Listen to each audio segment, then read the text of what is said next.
तर आम्ही आत्ता चाललो यात्रेमध्ये. काल परवा 2 दिवस यात्रा होती, पण आज आमचं जाणं होते.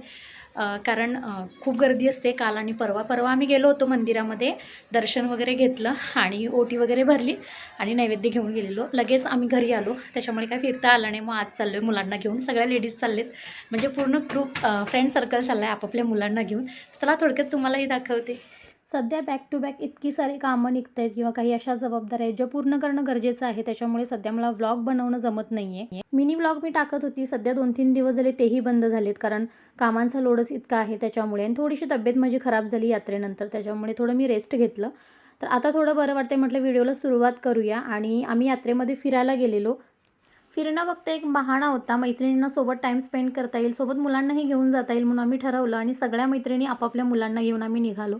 थोडंफार मुलांनाही खेळवलं, त्याच्यानंतर थोडंफार बाहेर खाल्लं आणि ही जी शॉपिंग होती छोट्या मोठ्या वस्तू पण घेतल्या. जास्त काही मी घेतलं नाही, कारण सतत दर आठवड्याला यांची सुट्टी असते, तर ग्रेशूला आम्ही काही ना काही घेत असतो. त्याच्यामुळे आत्ता इतकं काही घ्यायचं मला गरजेचं वाटलं नाही तिच्यासाठी.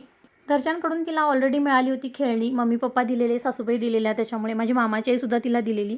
तर म्हटलं आता जास्त काही घ्यायचं नाही. मी फक्त तिच्यासाठी एक हेअरबँड घेतला आणि एक मसाल्याचा डबा, म्हणजे जो रांगोळी ठेवायसाठी मी घेतला होता. त्याच्यानंतर ह्या टायमाला ना एक वेगळी राईड्स आलेली. ही दरवेळेला हे नसतं, पण ह्या टायमाला आलं होतं. तर माझी काही हिंमत झाली नाही याच्यामध्ये बसायची. मला हाईटची फार भीती वाटते, त्याच्यामुळे मी या सगळ्या भानगडीतच पडत नाही. मग अजिबात कशामध्ये बसत नाही, मला भीती वाटते त्याच्यामुळे. आणि ग्रेशूने पण एन्जॉय केलं तिच्या फ्रेंड्ससोबत, गल्लीतल्याच तिच्या मैत्रिणी होत्या, सो तिने छान एन्जॉय केलं. आम्ही लेडीजनी शेवपुरी खाल्ली, ग्रेशूनी आणि तिच्या फ्रेंड्सनी स्वीटकॉर्न खाल्ले. आणि इथे ना आईस्क्रीम पण होता, पण सध्या थंडी इतकी भयानक वाढलेली आहे, त्याच्यामुळे मुलांना आईस्क्रीम द्यायला नको वाटतं. आता 8:45 झालेत आणि आम्ही जस्ट आता जत्रेतून आलो.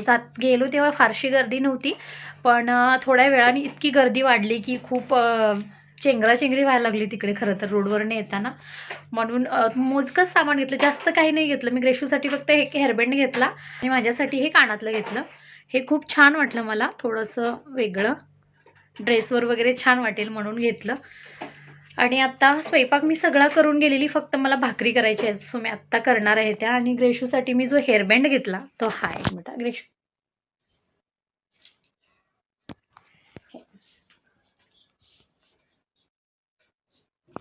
असे भरपूर हेअरबँडीचे झालेले आहेत. हे जर बाळा ठेव तिकडे.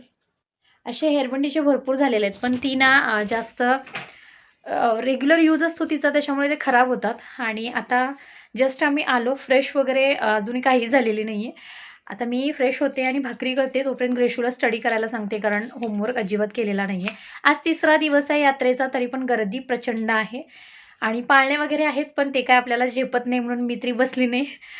बघू, उद्या परत जायचं ठरलं आहे आमच्या लेडीजचं. तर उद्या गेलो तर असले पाळणे तर बसायचं, बघू, विचार करतोय आम्ही, बघू. आणि शेवपुरी खाल्ली आम्ही तिकडे, खूप छान होती. एक पार्सल पण घेऊन आली मी घरी यांच्यासाठी. चला आता भाकरी करून घेते. जत्रेचे मला व्हिडिओ ना कंटिन्यू शूट करायला अजिबात जमलं नाही, कारण खूप सारी कामं होती घरात आणि आई बाबा वगैरे आलेले, मम्मी पप्पा आलेले. आणि जत्रा म्हटलं की ना नाही हो शूट वगैरे करायचं. मी ठरवलं होतं ह्यावेळेला प्रॉपर शूट करायचं, पण ते अजिबातच जमलं नाही माझ्याकडून. मागच्या वर्षी तर थोडंफार मी शूट केलं होतं, पण यावर्षी अजिबात मला लॉंग व्हिडिओ बनवायला जमला नाही. तर पण खूप छान झालं, जेवण वगैरे छान झाली, छान गप्पा झाल्या सगळ्यांबरोबर. 2 दिवस होते, मम्मी पप्पा 2 दिवस होते, आई बाबा 1 दिवस होते. तर खूप छान वाटलं आणि मस्त वाटलं एकंदर. तर चला भाकरी करून घेते आणि हा व्हिडिओ मी इथंच एंड करते. परत भेटू एक छानसा व्हिडिओ घेऊन, तोपर्यंत बाय बाय. तुम्हाला माझी व्हिडिओ आवडत असतील तर चॅनलला नक्की सबस्क्राईब करा, लाईक शेअर कमेंट करा आणि बेल आयकॉनवर प्रेस करायला अजिबात विसरू नका.